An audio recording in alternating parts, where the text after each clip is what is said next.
अस्सलामुअलैकुम प्यारे बच्चों, आज के इस लेक्चर में एक्सरसाइज 5.2 हम स्टार्ट कर रहे हैं। 5.1 इससे प्रीवियस लेक्चर्स में हम कंप्लीट कर चुके हैं। तो इसमें एक आ गया है कि रिजोल्व करना है हमने पार्शियल फ्रैक्शन में। तो प्यारे बच्चों, सबसे पहले आपने ये चेक करना है कि ये प्रॉपर है या इम्प्रॉपर है। ऊपर देखें डिग्री 2 है ना, क्वाड्रेटिक फंक्शन है, और इसमें अगर आप मल्टीप्लाई करें तो एक्स स्क्वायर और एक्स क्यूब बनती है। तो मतलब पी ऑफ एक्स की डिग्री क्यू ऑफ एक्स से लेस है, तो ये एक प्रॉपर फ्रैक्शन है। हमने जस्ट इसको पार्शियल फ्रैक्शन में रिजोल्व करना है। तो अगर ये इम्प्रॉपर होती तो पहले हम डिवाइड करके इसको प्रॉपर बनाते, बट ये तो प्रॉपर फ्रैक्शन है, हम इसको पार्शियल फ्रैक्शन में रिजोल्व कर लेंगे। यहाँ पे x+1 है और साथ एक्स स्क्वायर प्लस 1 है। फिर बच्चों यहाँ पे पार्शियल फ्रैक्शन में जब रिजोल्व करेंगे, ये मैंने इक्वल का साइन लगाया है यहाँ पे, तो ये एक लीनियर फैक्टर है ना, a/x+1 आ जाएगा। अब इसके बाद ये क्वाड्रेटिक फैक्टर है, इसमें एक्स स्क्वायर की दो वैल्यूज़ हैं, तो यहाँ पे आपने दो कांस्टेंट्स लिखने हैं। और दो कांस्टेंट्स हम किस तरह लिखते हैं, एक के साथ हम x लिखते हैं और साथ दूसरा कांस्टेंट इसी तरह b, a के बाद अगला कांस्टेंट b के बाद c, तो मैंने bx+c लिख लिया है। और यहाँ पे ये वाला फैक्टर आ जाएगा, क्वाड्रेटिक फैक्टर था ना, x⁻2 थी। लीनियर में तो एक ही कांस्टेंट आता है, एक्स स्क्वायर है तो दो कांस्टेंट आने थे, तो हमने इसको bx+c लिख लिया और इसको आप नाम दे देंगे इक्वेशन नंबर 1 का, सेम जैसे हमने 5.1 में किया था।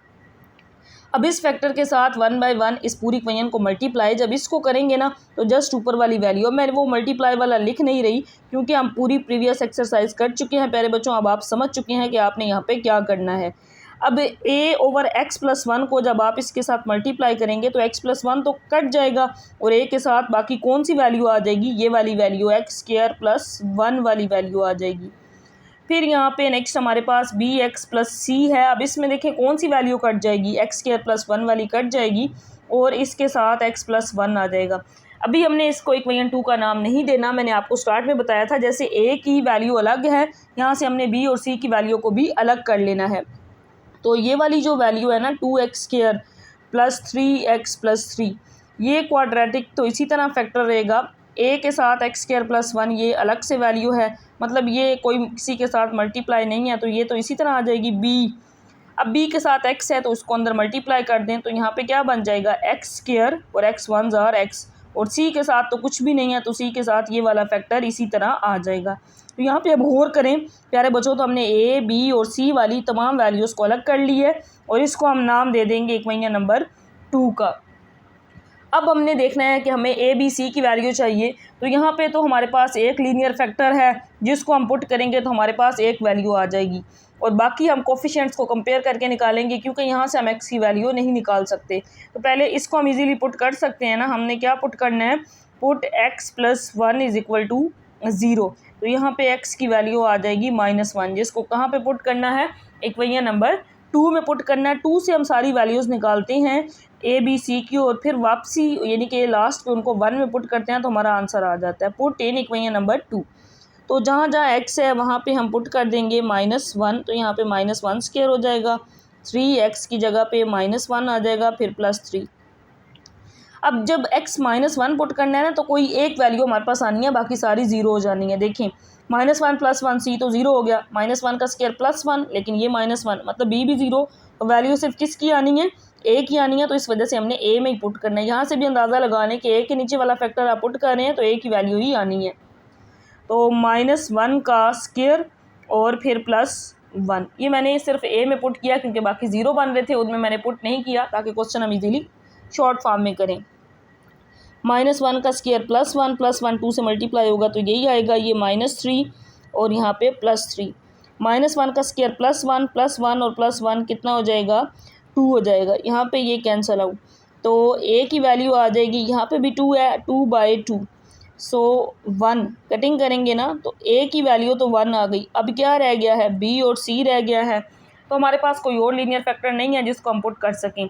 b और c फाइंड करने के लिए हमने कोफिशिएंट्स को कंपेयर करना है। कैसे, तो पहले हम a के बाद b आता है ना, b फाइंड करेंगे, जो सबसे पहली वैल्यू होगी ना उसके कोफिशिएंट्स को आपने कंपेयर करना है इक्वेशन नंबर 2 से। तो हम यहाँ पे लिखेंगे कंपेयरिंग कोफिशिएंट्स ऑफ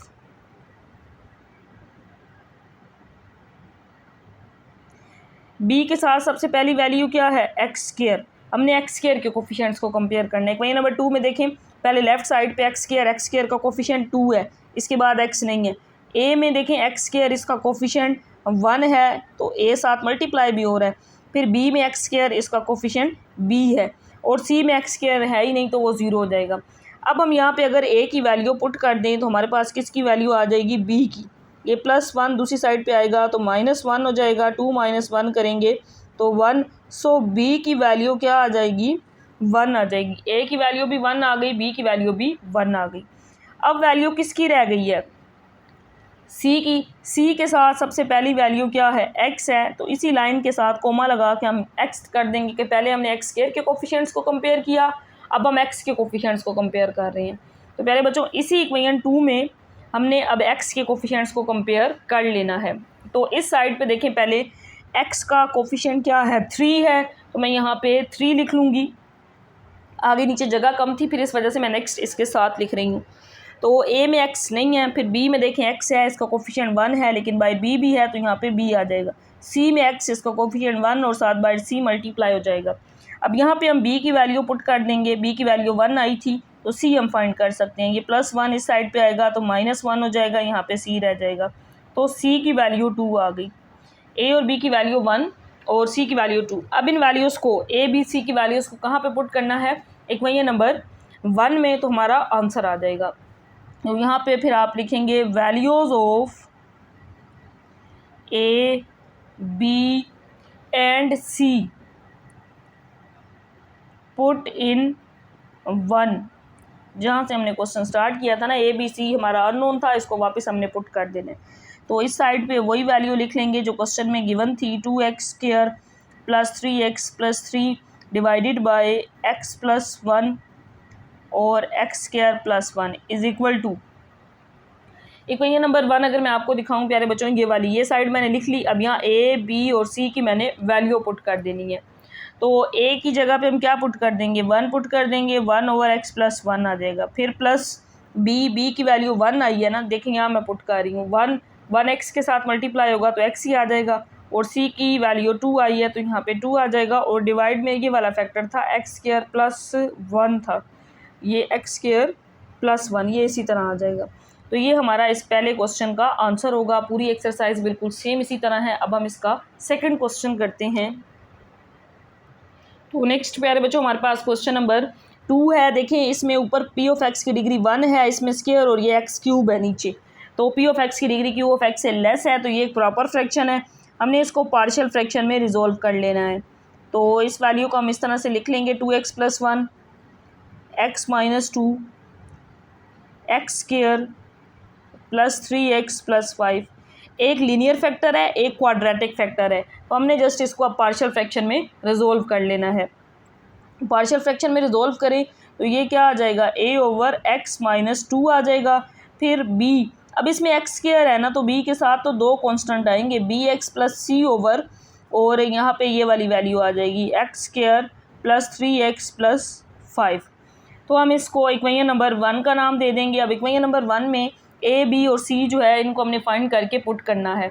तो अब इस फैक्टर के साथ हमने नेक्स्ट मल्टीप्लाई करके इक्वेशन 2 बनानी है, तो 2x + 1 आ जाएगा। इसी तरह a के साथ देखें x, जब इस फैक्टर के साथ आप इसको मल्टीप्लाई करेंगे तो ये कट जाएगा, और a के साथ आएगा x² + 3x + 5। अब इस वैल्यू को हम लिखेंगे तो ये है bx + c, और इसमें ये वाला फैक्टर कट जाएगा और bx + c के साथ x - 2 आ जाएगा। अभी हम इसको इक्वेशन नंबर 2 का नाम नहीं देंगे, जैसे a की वैल्यू अलग है, हम b और c की वैल्यू को भी यहाँ से अलग कर लेंगे। तो 2x + 1 इसी तरह, a वाली वैल्यू भी हम इसी तरह लिखेंगे, और b और c की वैल्यू को अब हम अलग करेंगे। तो यहाँ पे देखें b के साथ x से अंदर मल्टीप्लाई कर देंगे, x² - 2x हो जाएगा, और c के साथ ये x - 2 ये वाली वैल्यू इसी तरह। अब हम इसको इक्वेशन 2 का नाम दे देंगे, क्योंकि a b c हमने तीनों वैल्यूज़ को अलग कर ली है। सेम टू सेम क्वेश्चन 1 की तरह एक लीनियर फैक्टर है, तो यहाँ से एक कांस्टेंट तो निकल आएगा, बाकी ये वाली वैल्यू नहीं निकल सकती ना x की, उसको हम कोफिशिएंट्स को कंपेयर करके निकालेंगे। तो पहले तो हमने इसी को पुट करना है ना, x - 2 = 0। सो x की वैल्यू क्या आएगी, 2 आएगी। किस में पुट करनी है, इक्वेशन नंबर 2 में पुट करनी है। 2 से ही हमने a b c फाइंड करके 1 में पुट करना होता है। तो यहाँ पे x की जगह पे मैं 2 पुट कर दूँगी, फिर +1।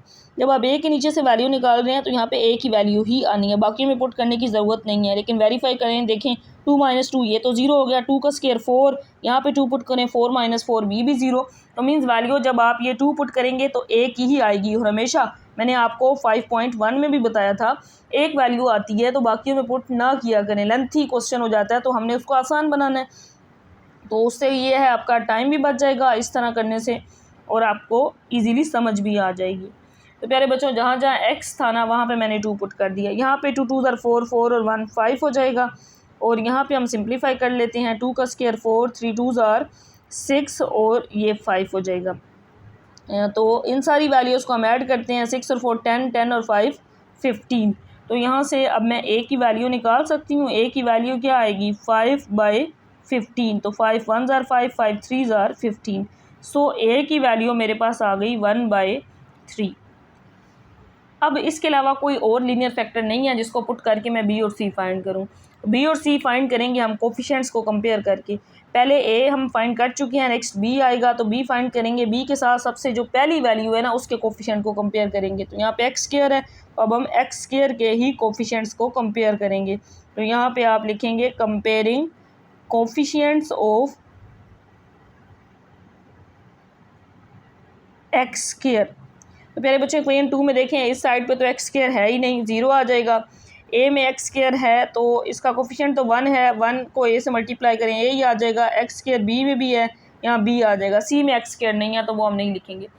अब यहाँ पे हम a की वैल्यू पुट कर देंगे तो हमारे पास किसकी वैल्यू आ जाएगी, b की। तो ये +1/3 जब मैं इस साइड पे ले आऊँगी तो -1/3, और यहाँ पे b इसी तरह रह जाएगा। तो ये मेरे पास वैल्यू आ गई b की। अब वैल्यू रह गई है c की। तो इक्वेशन 2 में देखें c के साथ सबसे पहली वैल्यू क्या है, x है। तो इसी लाइन में नेक्स्ट आप कोमा लगा के लिख देंगे कि अब हम x के कोफिशिएंट्स को कंपेयर कर रहे हैं। तो यहाँ से हम इक्वेशन बनाते हैं। इक्वेशन 2 में देखें x के साथ क्या है, 2 है, 2 आ जाएगा। यहाँ पे x के साथ 3 है और बाहर a भी है तो a साथ आ जाएगा। b में x के साथ -2 और बाहर b तो -2 भी हो जाएगा। और c में x इसके साथ 1 तो बाहर c है साथ c भी आ जाएगा। अब a और b हम पुट कर देंगे तो हमारे पास वैल्यू आ जाएगी c की। तो 3 a की वैल्यू 1/3, -2 b की वैल्यू -1/3 और +c, ये आ गया। अब हम इसका एलसीएम ले लेते हैं। तो एलसीएम तो 3 आ जाएगा, ऊपर 3 1 ज़ार 3 माइनस प्लस 2 1 ज़ार 2 और यहाँ पे +2 ऐड करेंगे तो ये बन जाएगा हमारे पास 5/3। तो नेक्स्ट प्यारे बच्चों मैं इसको इधर लिख रही हूँ। देखें ये 2 इसी तरह हम लिख लेंगे, 3 और 2 ये क्या बनेगा 5/3 और +c। 5/3 हम इधर ले आते हैं क्योंकि हमने c फाइंड करना है ना, तो इधर आके क्या हो जाएगा माइनस हो जाएगा। अब हमें एलसीएम लेना पड़ेगा, 3 2 ज़ार 6 -5, 6 -5 तो क्या आएगा 1 आ जाएगा। सो c की वैल्यू भी 1/3, a 1/3, b c भी 1/3 और b -1/3 आया। अब इनको कहाँ पे पुट करेंगे, इक्वेशन नंबर 1 में पुट कर देंगे। फिर बच्चों देखें ये a की वैल्यू आई 1/3, b -1/3, c 1/3, ये इक्वेशन नंबर 1 है। अब हमने इसमें इन तमाम वैल्यूज़ को पुट करना है। ये साइड तो सेम रहेगी, a की जगह पे हम पुट कर देंगे 1/3 और डिवाइडेड बाय x -2 इसी तरह। b की वैल्यू -1/3 और साथ x आ जाएगा और c 1/3 डिवाइडेड बाय ये वाली वैल्यू इसी तरह x² + 3x + 5 आ जाएगा। अब ये 3 डिवाइड में है ना, नीचे ले आएंगे तो इस फैक्टर के साथ क्या हो जाएगा मल्टीप्लाई। तो मैं इसको लिख सकती हूँ 1/3x - 2। अब हम इसका एलसीएम लेते हैं तो एलसीएम क्या आएगा 3 आएगा, ऊपर -x + 1 और डिवाइडेड बाय ये वैल्यू इसी तरह। नेक्स्ट स्टेप में इस 3 को भी नीचे ले आएंगे तो ये इसके साथ आके मल्टीप्लाई हो जाएगा। तो जैसे हमने इस पहले वाले पार्ट में किया था, तो यहाँ पे ये आ जाएगा 1/3x - 2 और ऊपर -x + 1 रह जाएगा। 3 डिवाइड था ना, डिवाइड हो रहा है, नीचे आके मल्टीप्लाई हो जाएगा इस वैल्यू के साथ x² + 3x और +5। तो ये हमारा क्वेश्चन नंबर 2 का आंसर आ जाएगा। मेथड सेम थे बिल्कुल, इसी तरह हम इसके बाकी क्वेश्चंस इंशाल्लाह नेक्स्ट लेक्चर में करेंगे। अल्लाह हाफ़िज़ बच्चों।